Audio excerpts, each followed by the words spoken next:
মানুষের যদি দু একটা ভুল থাকে, দু একটা অন্যায় অপরাধ থাকে, তাহলে তার আলোচনা সমালোচনায় ভরে যায়, তার সমালোচনার ঝড় তুলে দাও। কিন্তু তোমার নিজের যে কত অন্যায়, কত অপরাধ, সেগুলি কি তুমি দেখেছো? তোমার অন্যায়ের হিসাব তুমি করো, তোমার অপরাধের হিসাব তুমি করো। তোমার যে কত অন্যায়, কত অপরাধ, তুমি তো সেগুলি লক্ষ্য করো না। নিজের অপরাধের ভোগী নিজেই হবে, নিজের অন্যায়ের স্বাদ নিজেকে গ্রহণ করতে হবে। মানুষ মাত্রই হয়তো কিছু ভুল থাকতে পারে, দু একটা,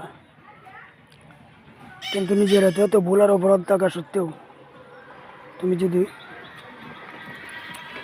এটাকে নিয়ে বলা বলি শুরু করো, আলোচনা সমালোচনা করতে শুরু করো, তাহলে তো তোমার অন্যায় আর কে দেখবে?